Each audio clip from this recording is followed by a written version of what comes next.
नमस्कार मित्रमैत्रिणींनो, स्वागत आहे तुमचं अश्विनीज मधुरवाणी या चॅनलवरती। तर आपल्या चॅनलवर नवीन असाल तर चॅनलला नक्की सबस्क्राईब करा, कारण आपण स्टार प्रवाह या मालिकेचे त्यावरील मालिकेंचे फुल एपिसोड जे आहेत ते आपण पाहणार असतो, किंवा इंटरेस्टिंग भाग जो आहे तो आपण या चॅनलवर पाहत असतो।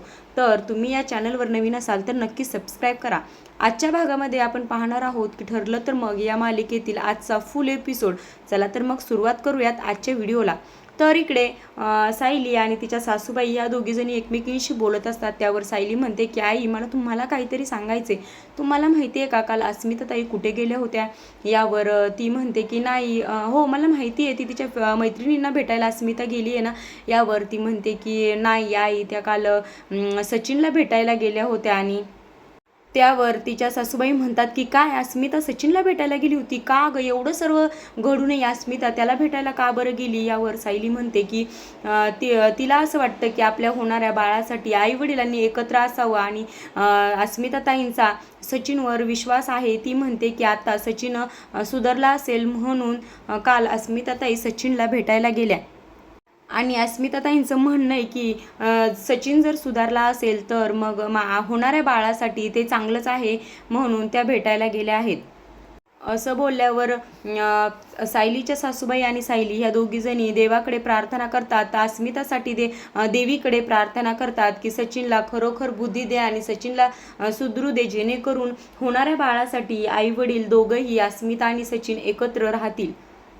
आता इकडे दुसरीकडे अर्जुनला तन्वीच्या कपाटमध्ये मोबाईल सापडलेला असतो, आणि तो मोबाईल महिपतचा असतो। आणि त्यात साक्षीचे ते म्हणजे मरण पावल्यानंतरचे, म्हणजे त्यांनी अफवा पसरली की साक्षी मेली आहे, ह्या नंतरचे जे फोटो आहेत ते त्या मोबाईलमध्ये होते। आणि ते अर्जुनला कळालं आहे की आता साक्षी ही जिवंत आहे, परंतु ही गोष्ट त्याने सायलीपासून का लपवली असं इथे चैतन्य अर्जुनला विचारतो। त्यावर अर्जुन म्हणतो की आपण या साक्षीला वापरून महिपत कडून असं काहीतरी वदवू शकतो की जेणेकरून नागराज हा आपला जो गुन्हा आहे तो कबूल करेल, असा या दोघांचा प्लॅन होतो। त्यामुळे अर्जुन सायलीला साक्षीबद्दल काहीही सांगत नाही, आणि ती जिवंत आहे ही गोष्ट सायलीपासून तो लपवून ठेवतो। आता इकडे दुसरीकडे सायली आणि अर्जुन हे झोपण्यासाठी बेडरूम मध्ये येतात, आणि त्यावर सायली विचारते की काय हो, त्या मोबाईलमध्ये काही तुम्हाला सापडलं का नाही? यावर तो म्हणतो की नाही, काहीच नाही। ती म्हणते असं कसं काहीच नाही, म्हणजे कसं? त्यावेळेस तो म्हणतो की काय नाही, कन्स्ट्रक्शन साईटचे फोटोज आणि त्या डीलरबद्दल काहीतरी चॅटिंग वगैरे आहे, बाकी एवढं महत्त्वाचं असं काही नाही। यावर ती विचारते की का महिपत दुसरा वेगळा मोबाईल यूज करत असेल का? त्यावरती अर्जुन म्हणतो की कदाचित करतही असेल असं म्हणतो, आणि तो विषयाची टाळाटाळ करतो, आणि सायलीला काहीही ठोस पुरावा जो आहे तो समजून देत नाही।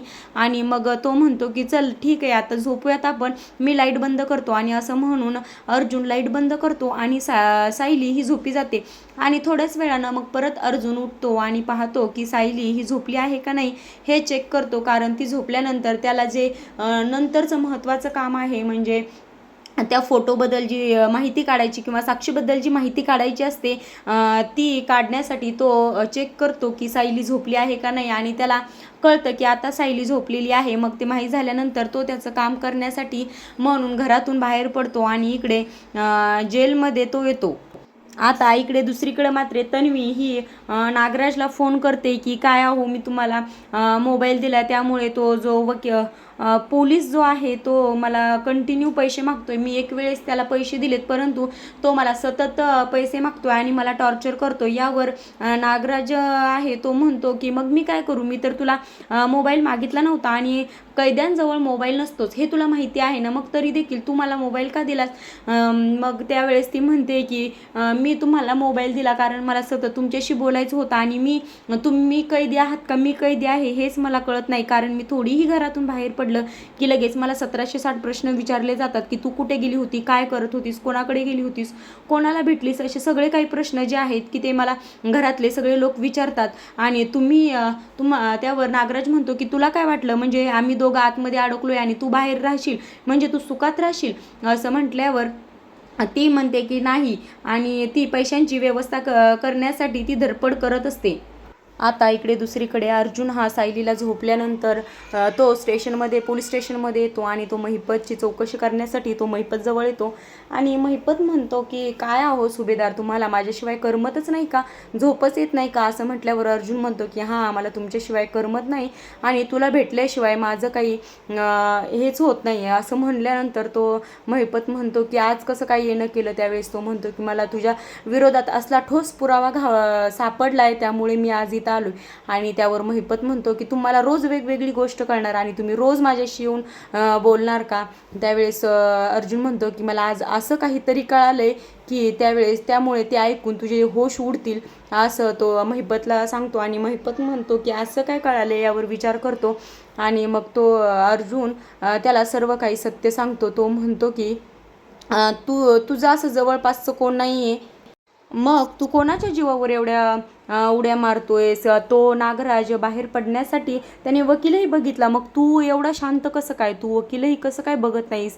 तुला तर जीव लावणारी एकच व्यक्ती होती, ती म्हणजे तुझी मुलगी. ती तर मागेच मरण पावली ना, ती पोलीस स्टेशनमध्ये कोठडीत असतानाच तिला तर तिची हत्या झाली. असं म्हटल्यावर तो म्हणतो की हां, तिची हत्या झाली आणि मी तिच्यासाठीच तर एवढं तर असतोय. मग त्यावेळेस अर्जुन म्हणतो की मग आता हे कधी शांत होणार? तुमच्या मुलीचा फोटो तू बघितल्यावर मग शांत होशील का? असं म्हटल्यावर महिपत म्हणतो की ते कसं काय शक्य आहे? तुम्ही काहीही स्टोरी सांगणार, काहीही रचणार, असं कसं काय शक्य होऊ शकतो? ती तेव्हाच मेली आणि ती आता नाहीच आहे जिवंत. त्यावर अर्जुन तो महिपत जवळ येतो आणि त्या महिपतला साक्षीचा फोटो दाखवतो आणि म्हणतो की हा घे, हा आहे ना पुरावा, ही आहे का तुझी मुलगी?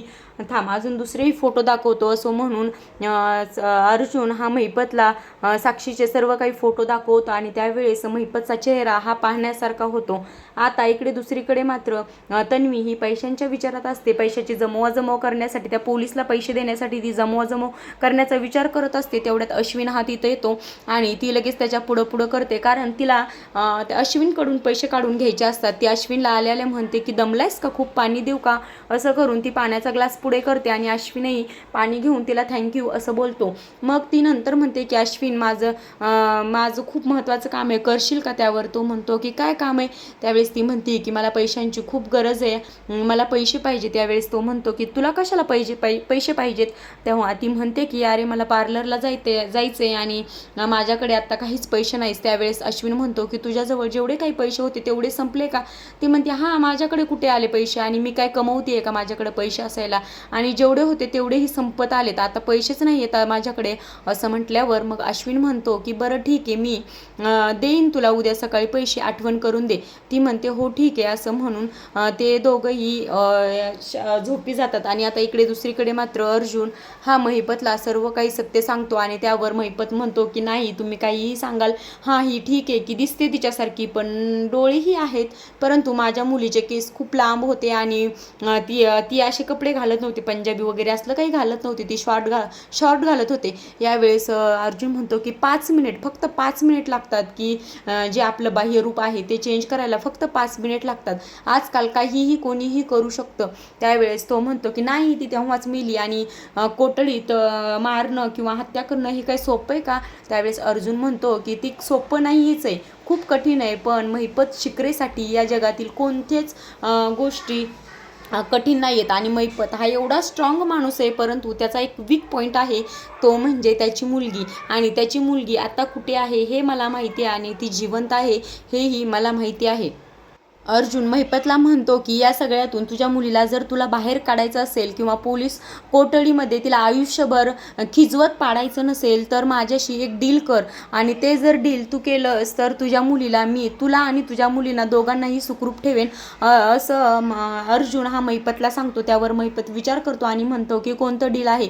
यावर अर्जुन म्हणतो की तू फक्त नागराजला रविराज किल्लेदार यांच्या केसमधील किंवा 22 वर्षापूर्वी जो अपघात झाला त्यामधील मुख्य साक्षीदार मास्टरमाइंड हा नागराज किल्लेदारच आहे, हे उद्या जर तू कोर्टामध्ये प्रूफ केलं तर आणि तरच तू आणि तुझी मुलगी दोघीही वाचवू शकता, माझ्या ताब्यातून तुम्ही दोघीही सुटू शकता, जरा विचार कर असं म्हणतो. आणि त्यावेळेस महिपत हा शांतपणे ऐकून घेतो आणि तो म्हणतो की ठीक आहे, मी विचार करेन. तेव्हा अर्जुन म्हणतो की नाही, तुला काहीही करून विचार केलाच पाहिजे, पाहिजे, कारण तू बघ आता तुला तुझी मुलगी जिवंत हवी आहे किंवा तुझी मुलगी सुखरूप हवी आहे का तो नागराज सुखरूप हवाय, हा तुझं तू ठरव आणि तो तुझा तू विचार कर, असं अर्जुन हा महिपतला सांगतो. आणि चल मी येतो आता असं म्हणून तो तिथून निघून जातो. आता इकडे दुसरीकडे मात्र सायलीला असं डेंजर स्वप्न पडतं की अर्जुन हा तिच्याशी काहीतरी खोटं बोलतोय आणि तिच्यापासून काहीतरी जबरदस्त कोणती तरी गोष्ट जी आहे ती लपवतोय. असं म्हटल्यानंतर सायली म्हणते की नवरा बायकोमध्ये लपवाचे पिऊ अजिबात नसायला पाहिजे आणि मी ते राहणार नाही, मी माझं जाते आश्रमात, असं म्हणून ती बॅग भरायला घेते आणि अर्जुन तिला ओरडतो. त्यावेळेस तिला अचानक जाग येते आणि तिला कळतं की हे स्वप्न आहे. आणि मग ती विचार करते की आजपर्यंत लग्नापासून अर्जुन माझ्याशी कधीही खोटं बोलले नाही, माझ्यापासून कधीही काही लपवलं नाही, मग मला आज असं का स्वप्न पडलं असेल. आणि असं म्हणून ती परत झोपी जाते. आणि इकडं अर्जुन म्हणतो की खरंच सॉरी सायली, मला तुझ्यापासून ही गोष्ट लपवावी लागली. आणि असं म्हटल्यानंतर तो म्हणतो की मला माफ कर, मी परत कोणतीही गोष्ट तुझ्यापासून लपवणार नाही, परंतु ही गोष्ट तुला आवडणार नाही म्हणून ही गोष्ट मी तुझ्यापासून लपवली आहे. मी असं साक्षीचा वापर करून महिपतला उद्या कोर्टामध्ये असं काहीतरी बोलायला सांगणार आहे. ते तुला जर समजलं तर ती गोष्ट तुला आवडणार नाही, म्हणून मी तुझ्यापासून या सर्व गोष्टी ज्या आहेत ते लपवतो. आता आपण पुढच्या भागामध्ये पाहणार आहोत की अर्जुनच्या भीतीने किंवा अर्जुनशी डील केल्यामुळे महिपत हा नागराजचं खरोखर नाव उद्या नाव कोर्टात कबूल करेल का, किंवा जो 22 वर्षापूर्वी जो अपघात झाला आहे त्याचा खरा मास्टर माइंड नागराजच आहे हे महिपत उद्या कोर्टामध्ये सांगेल का, हे आपण पुढच्या भागामध्ये पाहणार आहोत. आजचा भाग कसा वाटला नक्की सांगा आणि ही मालिका तुम्ही डेली पाहता का हे आपल्या कमेंट बॉक्समध्ये सांगायला मात्र विसरू नका. भेटूयात पुढच्या व्हिडिओमध्ये, तोपर्यंत धन्यवाद.